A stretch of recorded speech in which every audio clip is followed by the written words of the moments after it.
All right, Trevor. So not many of us know. I don't know. I mean, you just taught me, but I didn't know before you taught me. What's the difference between a residential property and a commercial property? Difference between what folks consider to be a residential property and a commercial property is one unit, actually. Residential and commercial, those are the two big separations in investment property. Residential property is a single-family home, duplex, triplex, or fourplex. As soon as you hit a quote-unquote fiveplex or a five-unit building, it becomes a commercial property. Now, why is that? It seems like there'd be some kind of cool answer for this, but it's simply because how the banks decide on their loans.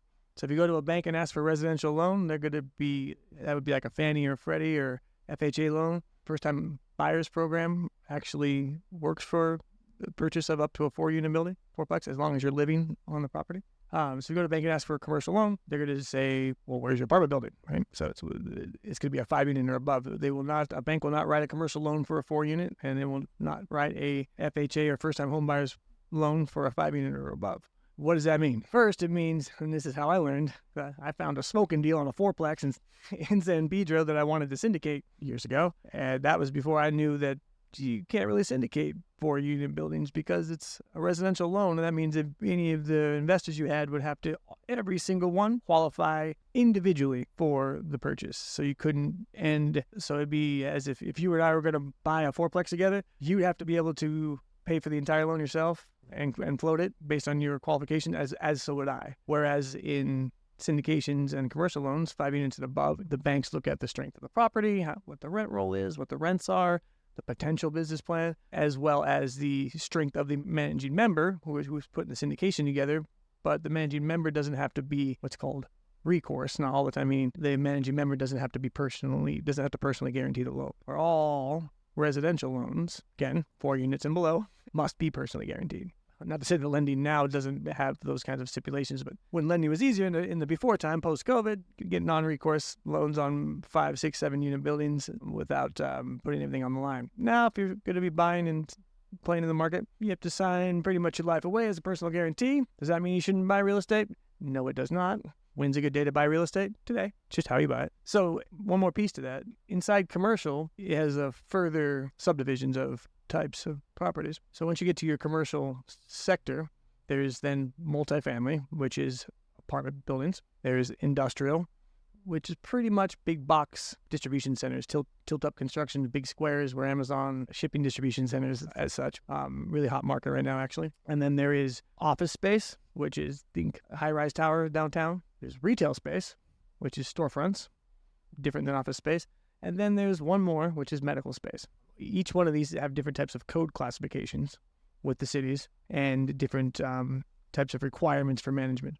Aspiring investors out there, when you hear the word commercial broker, real estate broker, you want to then ask, what do you specialize in?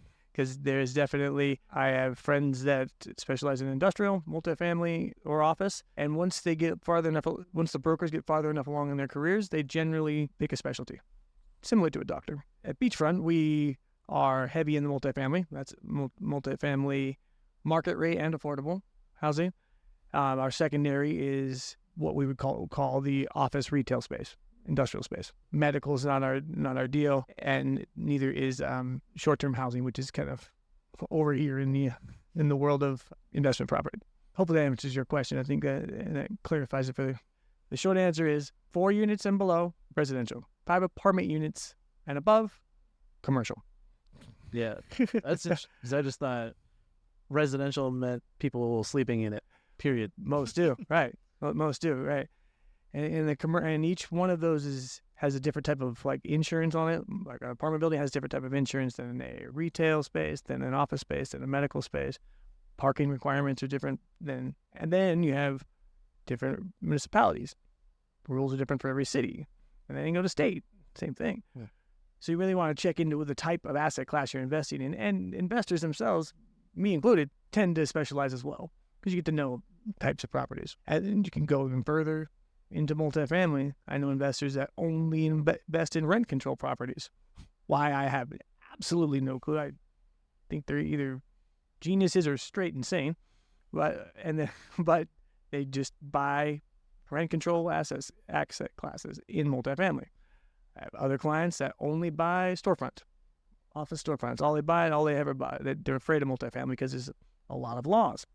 Big difference between multifamily and office and retail. There are no fair housing laws applied. And that's a big consideration. You don't have to worry about civil rights. You don't have to worry about tenant discrimination or habitability issues. That are all things that must be considered with multifamily. On the flip side, how many office buildings do we see sitting around vacant right now? A lot.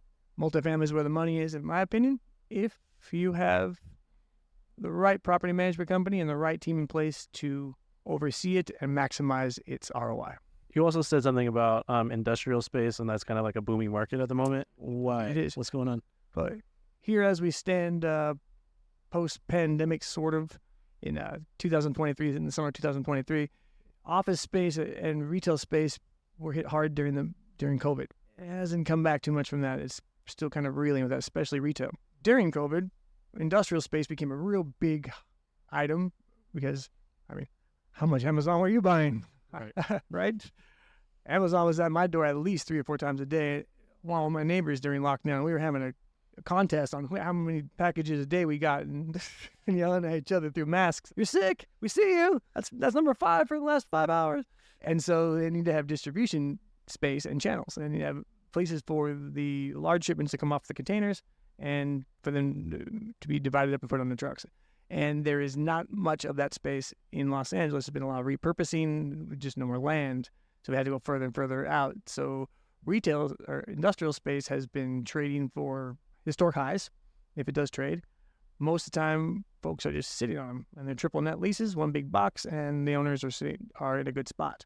Getting into the industrial space right now would be the hard part because there is very little inventory.